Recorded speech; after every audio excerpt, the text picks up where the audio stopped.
The Garden of Eden, our most enduring legend. A story found in one great civilization after another.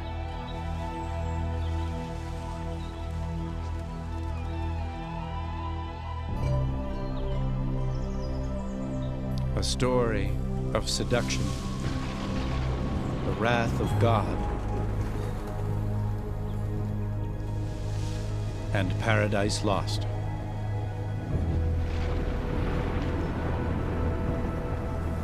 But is it merely a fable? Is there evidence the great stories of the Bible might be true? Was there ever really such a place as Eden?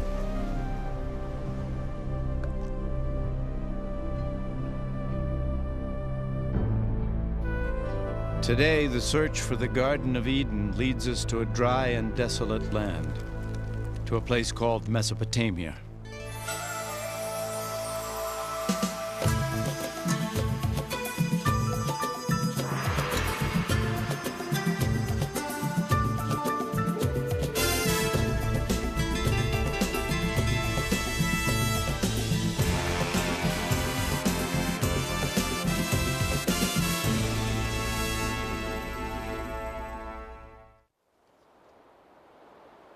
This is the land where the first seeds of human civilization were sown. And it was here that three of the greatest civilizations of the ancient world flourished: Babylon, Assyria, and Sumer. Among their ruins, the faithful have long sought answers to the Bible's most profound mysteries, while archaeologists scoured these lands for the historical foundations of belief. Our quest for Eden is a journey back in time. First to Babylon, the last of these lost civilizations. Then further into the past to the Assyrians, fierce masters of the art of war.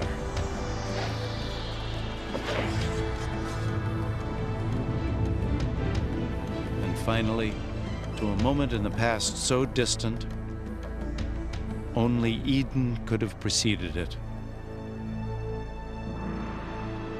To Sumer and the creation of civilization itself. The great arc of the Fertile Crescent.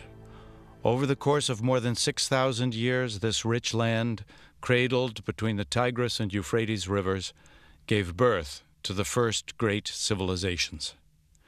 The Greeks called it Mesopotamia. We call it Iraq. By peeling back the layers of history here, we can trace the origins of our oldest stories and travel back to the deepest roots of faith. Our journey begins on the western edge of Mesopotamia in Israel. A chance discovery in 1947 would rivet the world's attention to archaeology and to the Bible. Two Bedouin shepherds are moving a herd of goats along the cliffs of Qumrun, a few miles east of Jerusalem. In the sun-baked desert, they notice a small cave obscured by a rocky slope. Curious, one begins to climb. It's not uncommon for ancient and valuable artifacts to be found along these bluffs.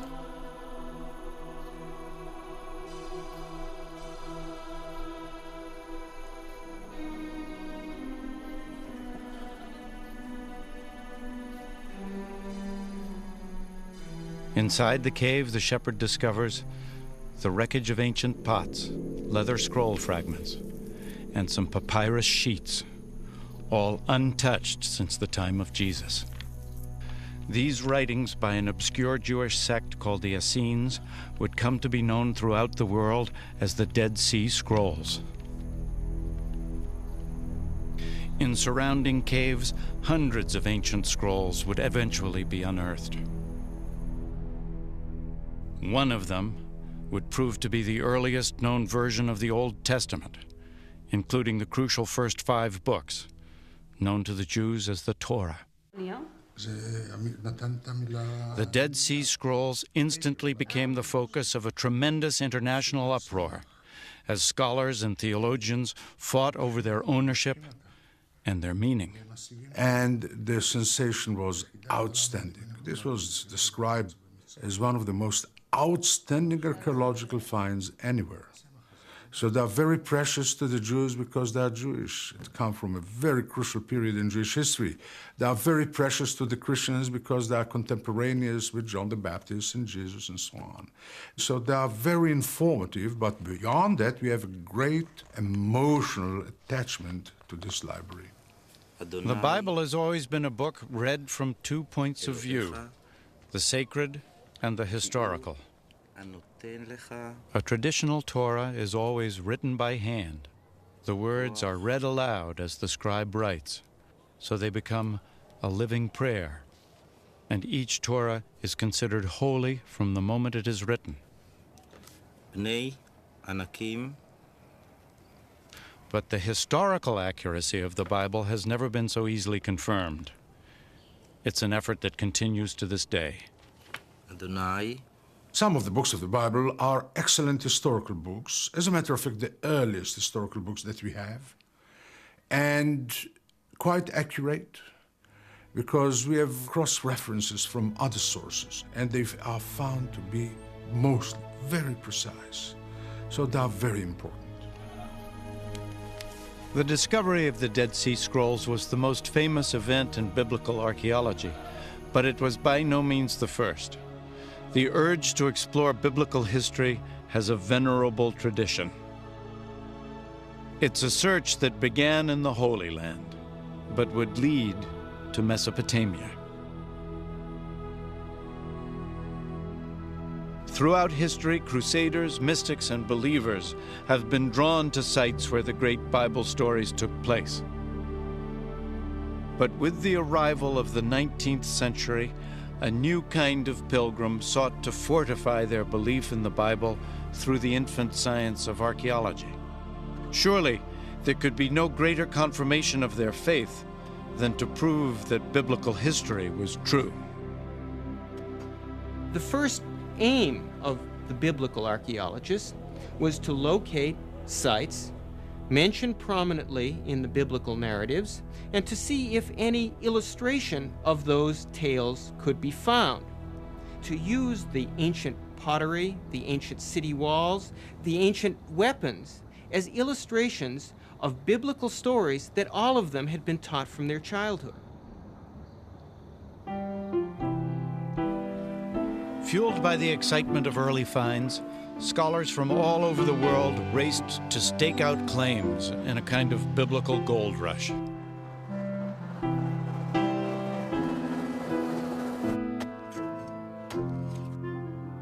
Competing British, German, and French archaeologists descended on the Holy Land. Teams of theological detectives digging for both God and country.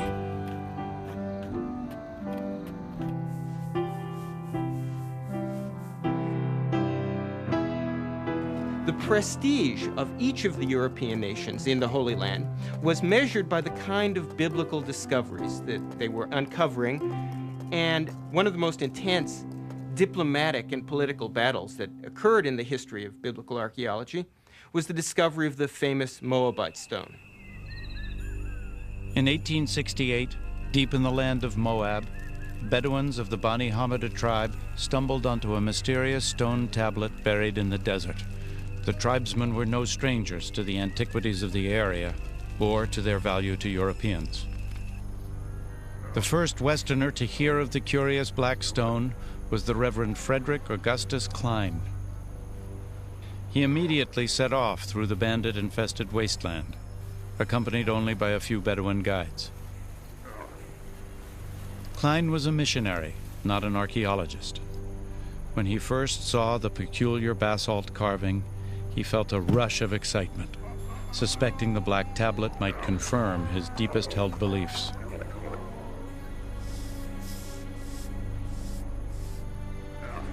He examined the stone and made a rough impression of the inscription.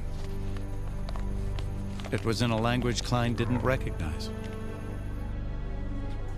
Back in Jerusalem, he sought help deciphering the stone. As news of the find began to spread, the streets and bazaars buzzed with rumors of a great discovery. The writing on the stone proved to be a Moabite king's account of a battle also described in the Bible. For the first time ever, here was written confirmation, etched in stone, of a story from the Bible. Two sources for the same event. For the faithful, it was the proof they'd been looking for, concrete evidence of the Bible's historical accuracy. Many sought to buy the stone, but the Bedouins had reason to be wary. In the past, they'd been cheated, even robbed by European treasure hunters. Assuming that anything so highly prized by Europeans must contain gold, they dumped the stone into a fire in an attempt to break it apart. As fire heated the stone, they poured water over it, again and again, until finally it exploded. They found no gold, and the stone was destroyed. The first archaeological confirmation of a Bible story, the first corroborating evidence ever found in the Holy Land, was shattered. The loss of the stone was devastating, but it didn't end the biblical treasure hunt. Now that the Bible itself was verified as history, it pointed the way even further into the past, back more than 2,500 years ago, to a great empire ruled from Babylon, to the very moment the Bible itself was born. The year is 586 BC. The armies of Nebuchadnezzar, king of Babylon, descend on Jerusalem with the wrath of an angry God. It is almost 6 centuries before the birth of Christ. The Romans have not yet even dreamed of empire. It is a dark chapter in the history of the Jews, while Babylon's fierce star is rising. The Bible describes the Babylonian attack. Homes are pillaged, King Solomon's temple is set ablaze and utterly destroyed. 10,000 Israelite captives, princes, soldiers, artisans, and scribes, all are led to Babylon in chains. The Israelites crossed more than 500 miles of desert, following ancient trade routes across modern-day Jordan, Syria, and Iraq to Babylon. In Psalms 137, the Israelites lament, "By the rivers of Babylon there we sat down and wept when we remembered Zion. How shall we sing the Lord's song in a foreign land?" Broken and exhausted, the Israelites entered Babylon in awe of its scope and frenzy. Torn from the modest city of Jerusalem, they beheld the majestic capital of the ancient world.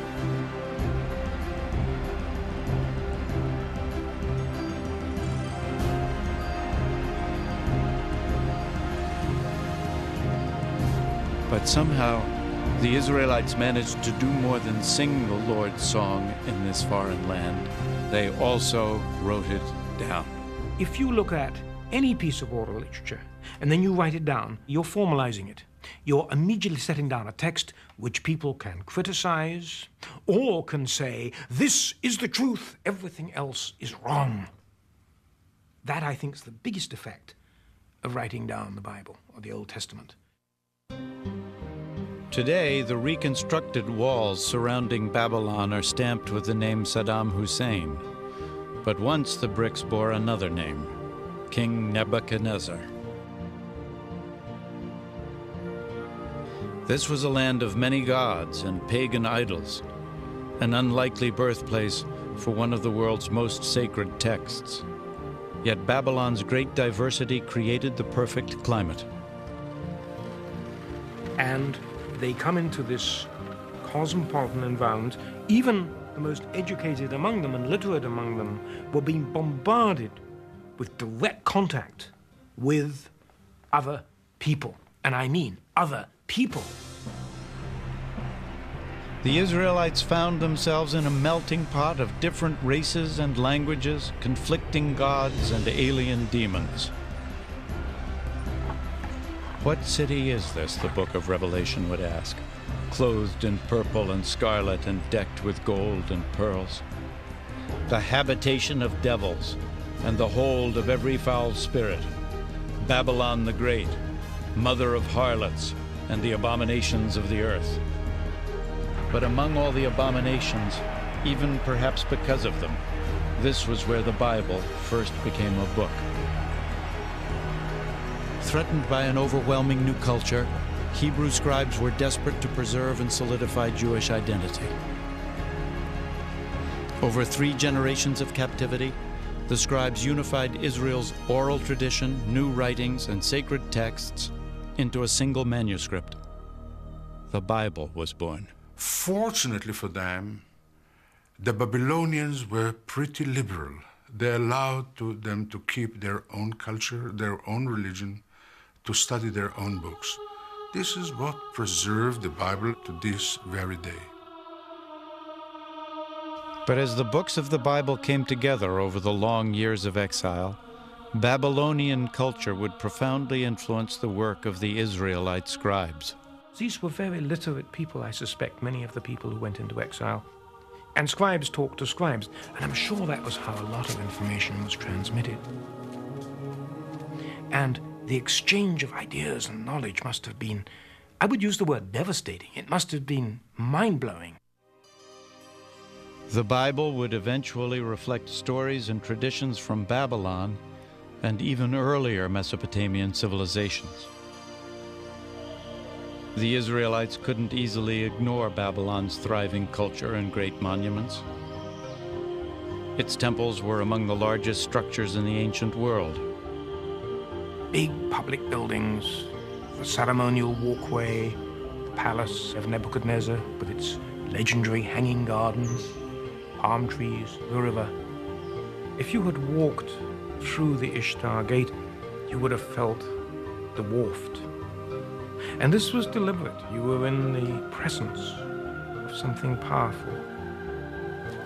But on all sides of it was the city, the people, the commoners, narrow, winding alleyways, rows and rows of small stores, donkeys braying, crowds of people walking, small, closely knit quarters teeming with life.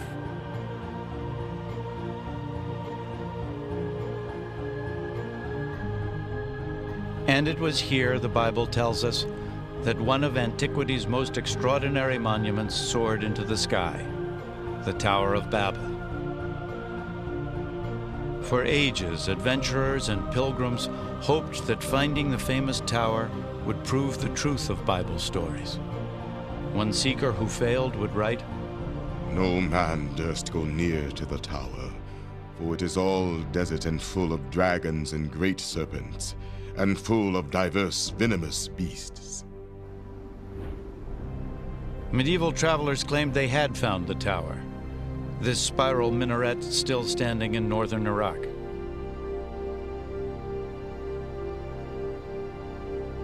But they were wrong. This tower was built 1,500 years too late and far from the walls of Babylon. Perhaps the most intriguing possibility was posed by Robert Koldewey, a German archaeologist. In the early 1900s, he discovered a rectangular ditch with only a few ancient bricks remaining. Many experts believe Koldewey had found all that survives of the famous tower. Babylon's great monuments made a strong impression on the biblical scribes. But her most enduring legacy, surviving to this day, is a Babylonian innovation far more impressive still: the rule of law. Babylon was the first civilization on Earth to have a written legal code. The original carved stone is an astonishing relic. Lost for hundreds of years, it would emerge in the late 19th century, a stone engraved with one of the most important legal documents of all time. 1,200 years before the Israelites were taken captive, a Babylonian king had this stone carved with the laws that bear his name, Hammurabi's Code. These writings can be read as precursors to the legal code in Exodus, Leviticus, and Deuteronomy. In societies where knowledge and law is transmitted orally and dealt with orally, precedent is terribly important. But when it got written down, the people who wrote it down had immense power. Hammurabi's Code has influenced nearly every civilization since Babylon. Today, even some of its more primitive methods of judgment survive virtually intact. Hammurabi described a ritual called the ordeal, a painful, even deadly test of guilt or innocence. In some remote Bedouin tribes, the ordeal is still practiced, much as it was in the time of Hammurabi. In this rare footage, a holy man called the Mubashi will judge the accused by examining their tongues after they lick a red-hot iron spoon.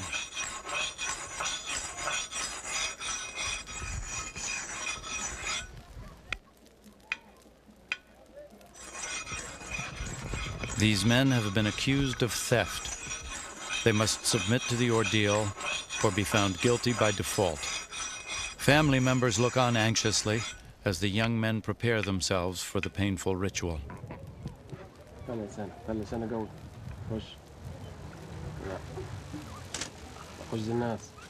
خمس دقائق لله تركينكم بين ايادي الله انت 5 دقائق لله خش الناس يابا ايوه خش خشه كويسه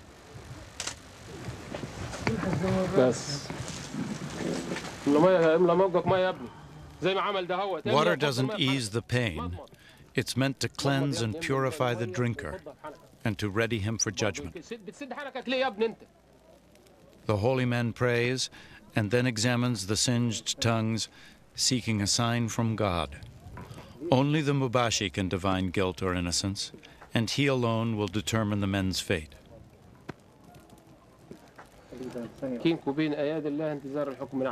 At last, a verdict. One man is found innocent, to the great relief of his family. The other is not as fortunate. Declared guilty, he will be fined for his crime. The ordeal is an intriguing modern-day echo of Hammurabi, but his laws reach even more directly into the present through the Bible. Thou shalt not kill.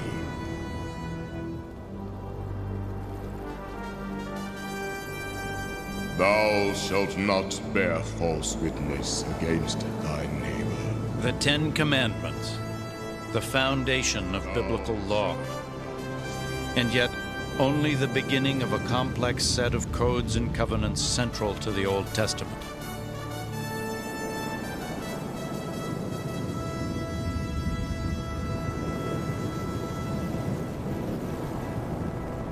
And in these laws, the clear voice of Hammurabi can still be heard.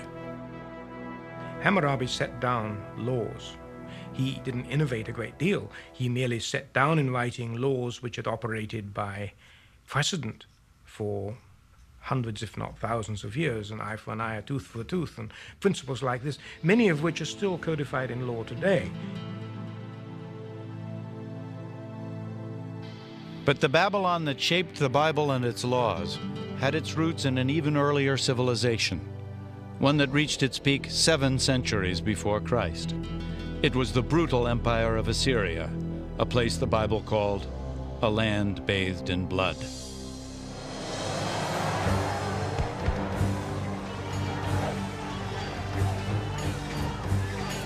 Deadliest of all Mesopotamian armies to sweep through the ancient world were the Assyrians.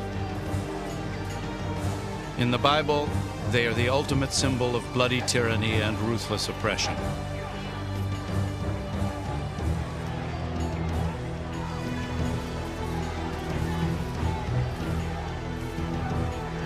"100 years before Nebuchadnezzar took the Israelites captive in Babylon, the Bible tells us the Assyrian king Sennacherib attacked the lands of the Israelites.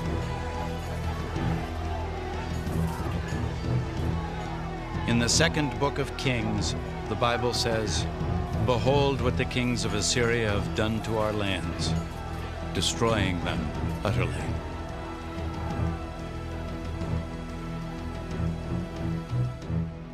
The Assyrians were ruled by despotic kings. They believed in absolute power. Now, absolute power means control, and absolute power almost invariably is kept in power by military efficiency and might. And the Assyrians maintained an enormously powerful and efficient war machine. And on the walls of Assyrian kings' palaces were the chronicles of some of their expeditions, written in vainglorious, grandiloquent terms. The Assyrians, they would take a city, and they would stack up the heads of the leading citizens outside the gate, or they would take the king of the city and flay him alive and nail his skin to the wall, or something like that. But everybody did that. Assyrian power, symbolized by the royal lion hunt, lay in the hands of merciless warrior kings.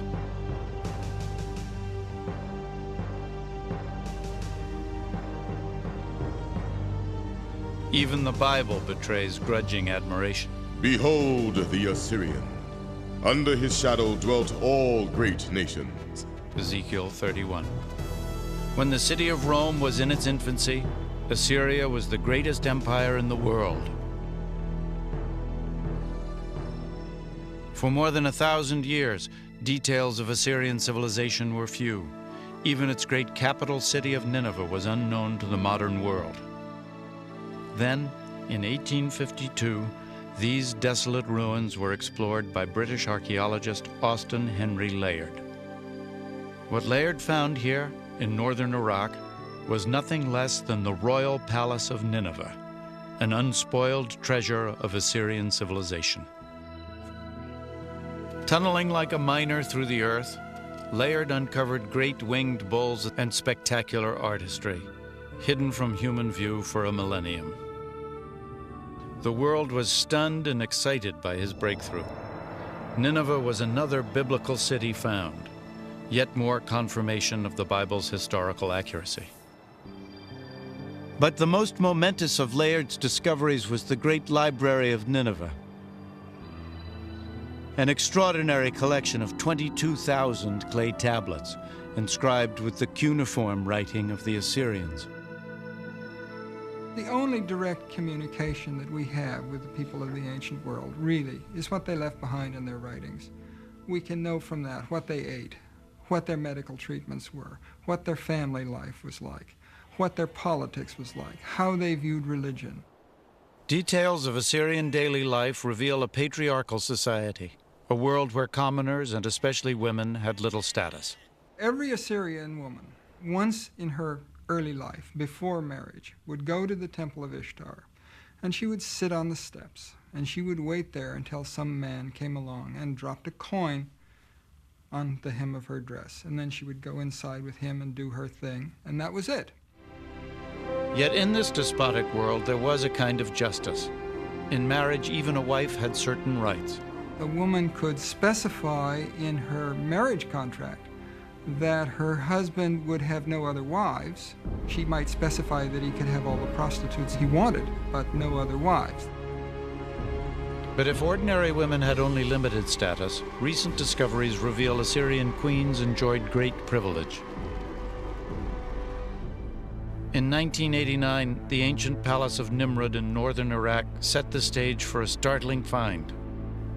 Experts called it the most significant discovery since King Tut's tomb, the treasure of Nimrud.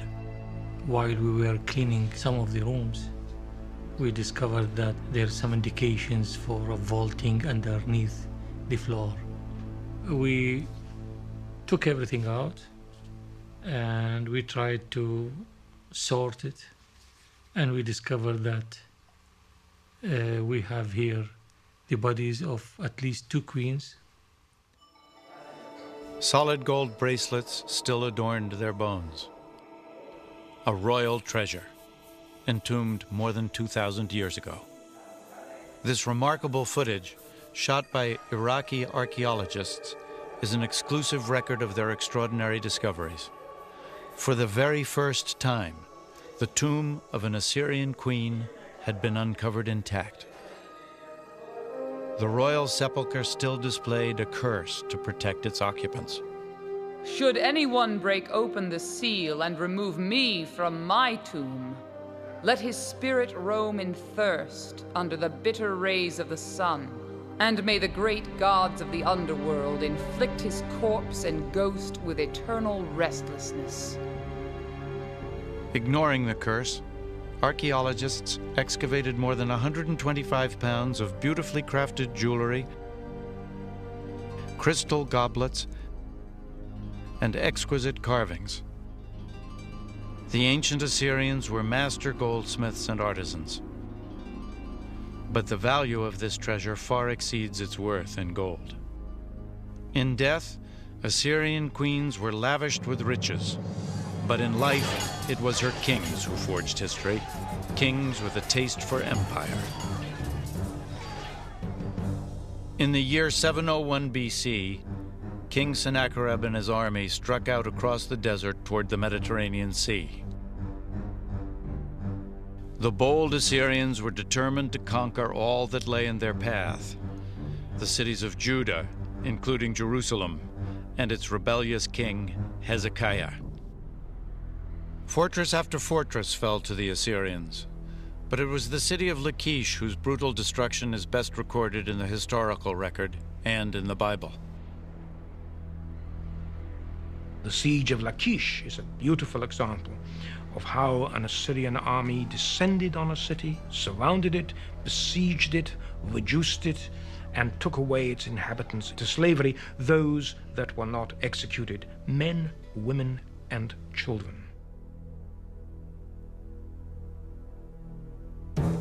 Their technique was very simple. It was brutal conquest, fast-moving conquest, systematic, efficient conquest.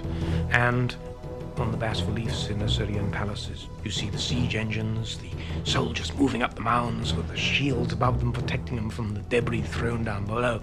But they had no hope in hell. Those guys were professional soldiers. It was a machine. From the capital city of Jerusalem, King Hezekiah knew an Assyrian attack was inevitable. He raced to fortify the city and ordered an underground aqueduct dug, a desperate effort to protect the city's water supply in the face of a siege. Hezekiah's plan worked. The Bible tells us the Lord saved Jerusalem, and the king of Assyria returneth shamefaced to his own land. Sennacherib's version of the conflict was found on a clay prism unearthed at Nineveh. It matches the Bible story down to the smallest details, but its point of view is sharply different. But as for Hezekiah the Jew, who did not bow down in submission to my yoke, 46 of his strong-walled towns I besieged and conquered. The awful splendor of my lordship overwhelmed him.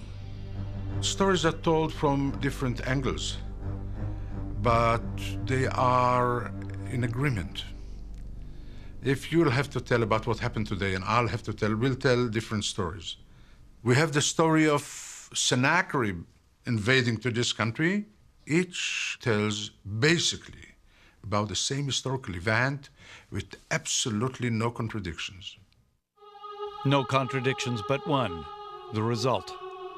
In Sennacherib's version, Hezekiah is shut up in Jerusalem like a caged bird.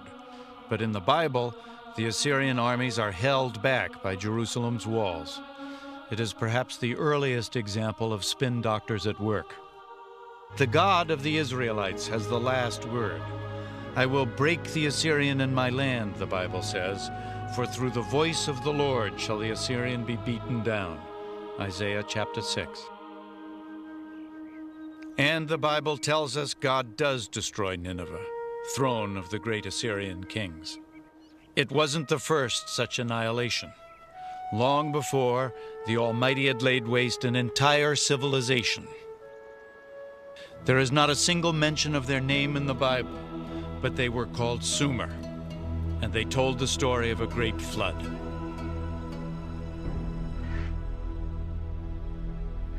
It's one of the most familiar of all Bible stories, the saga of Noah's Ark. An angry God, a wooden boat, a deluge. It's the story of Noah and his family escaping to the ark with every species of animal and surviving the punishing flood, while the rest of mankind is destroyed. It's a primal tale, stirring our deepest hopes and fears. A story found in the Bible, but also in another ancient text, a text discovered in the ruins of Sumer. Early this century, a group of Mesopotamian tablets were translated. They revealed the earliest known legend of a cataclysmic flood. The world's very first written epic, it is the story of the mythic king Gilgamesh. His tale of a great flood predates the Bibles by at least 2,000 years.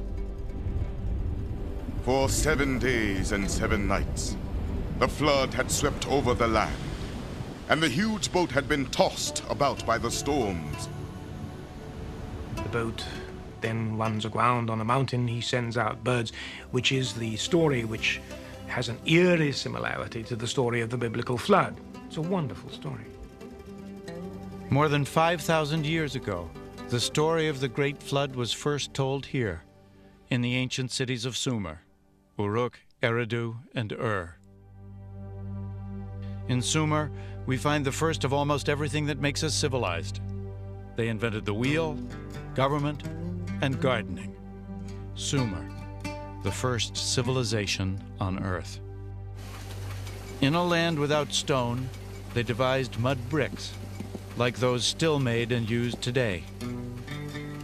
And from these simple building blocks, they erected the first great monuments called ziggurats, towering temples soaring hundreds of feet into the air. The Sumerians invented the 60-second minute and even the troubled teenager. Where did you go? I didn't go anywhere. If you didn't go anywhere, why do you idle about? Go to school, stand before your teacher, recite your homework, write your tablet. Do you understand me? We know about the Sumerians, their startling innovations, and their everyday lives, thanks to their most impressive invention, writing. We know their ancient legends and their intimate secrets because someone wrote them down. It was something no one had ever done before. It's a window, but it's a window that's composed of many panes, some of which we can see through and some of which we can't. We lack much more than we have. So while what we have is spectacular in some cases, we always have to bear in mind that there are parts of the daily lives of people that we can never see and which we may never see because they're people that those writing the tablets didn't care about. 5,000 years ago, someone etched their stories into clay, providing us with a glimpse of the world in the first blush of civilization. As a people, the Sumerians were in some ways much like ourselves. They are concerned about meeting other people and drinking beer and so on. And there are several collections of poems which relate the preparations of a woman for her lover and how she dresses and waits for her lover to come. The center of Sumerian civilization was the lost city of Ur, once thought to be the birthplace of Abraham, first of the Bible's patriarchs.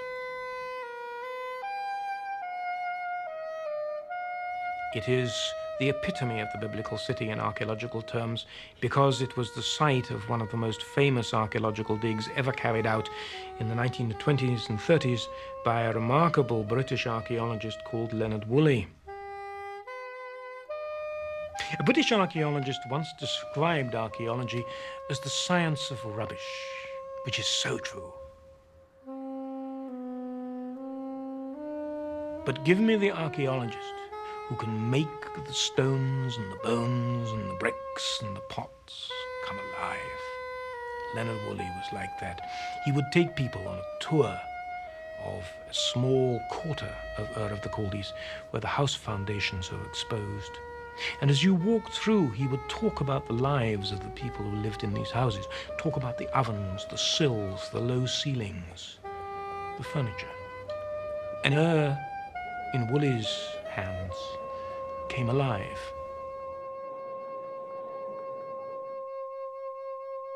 Woolley dug this enormous pit, and he went down through the city, and it got smaller and smaller, and then there was this deep, sterile layer of silt.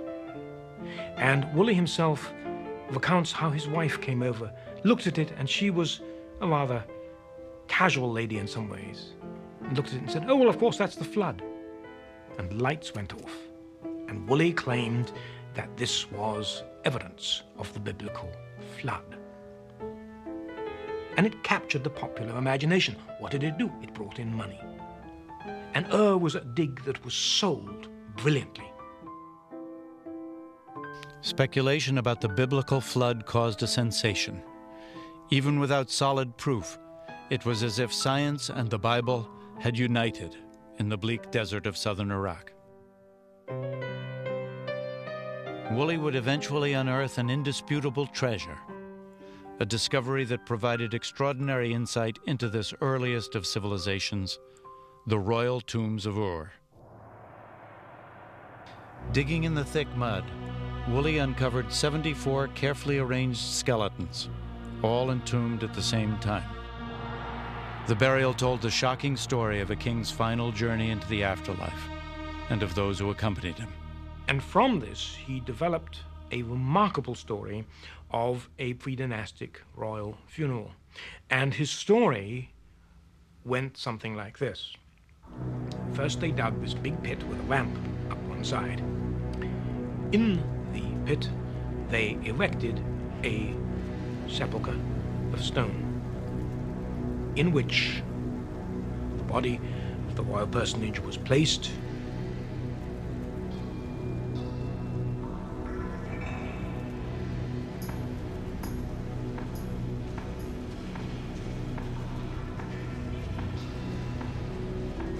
Then the entire court filed into the pit.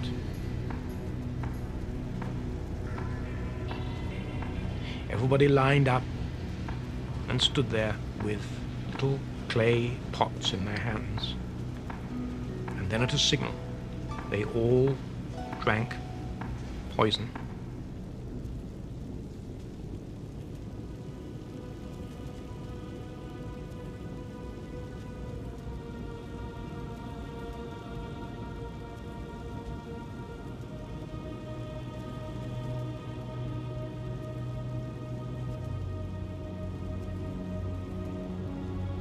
Lay down and died. So the prince went to his grave, accompanied by all his retainers.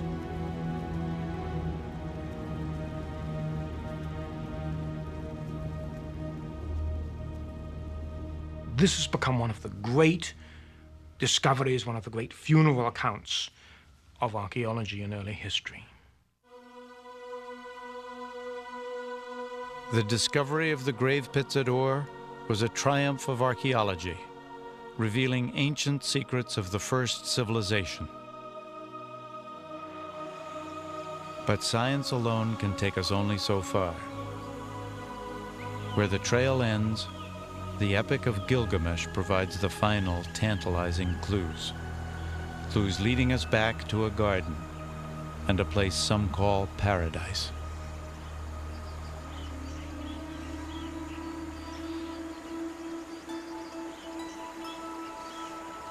The Garden of Eden. In the beginning, God created the world. It's a familiar story. You get these sort of creation myths in almost every society on Earth. It's a very compelling longing of people for a better world. Gardens of Eden, paradises, are people's longing for a less complicated life, or a life of ease, or a reward for having worked so hard.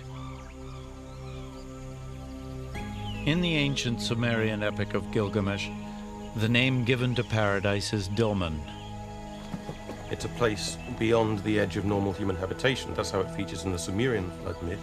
That's where the flood survivor goes to live. And there are other myths which feature Dilmun as a place where everything was perfect. Dilmun figures in Mesopotamian legend as a sort of Garden of Eden, as a sort of paradise, a place of verdant green and abundant water and cool winds and breezes. It is a place of wonder, a perfect place. Yet it is also home to a serpent. In the ancient epic, the snake steals away the flower that bestows immortality. And so, like Adam, Gilgamesh must leave the garden and die. The idea of paradise seems universal. But what is it based on? Was there ever really such a place? The clues point to an enchanted, yet very real location. 400 miles south of the ancient Sumerian city of Ur lies the island of Bahrain, a pivotal marketplace on the trade routes across the arid deserts and salt seas of Mesopotamia.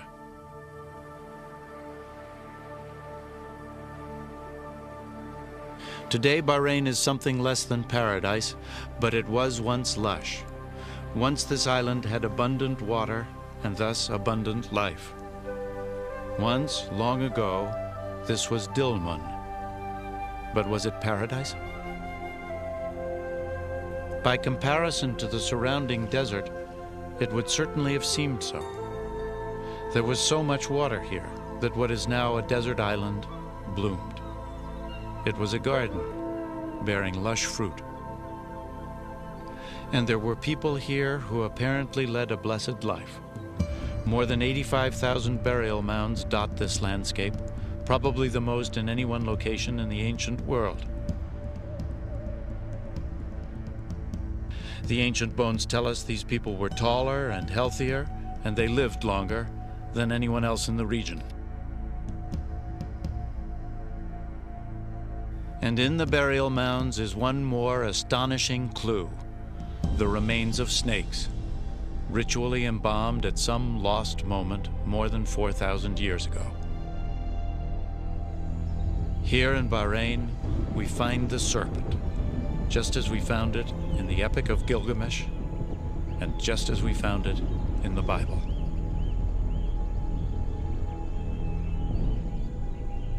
Our journey back in time has crossed the lands where the Babylonians, the Assyrians, and the ancient Sumerians once walked the earth. Is it possible to venture even farther, to the land that conceals the very footsteps of Adam?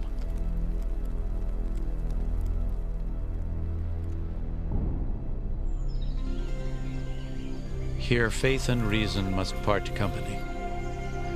We now know there was once an island garden in Mesopotamia. We may choose to believe it was paradise.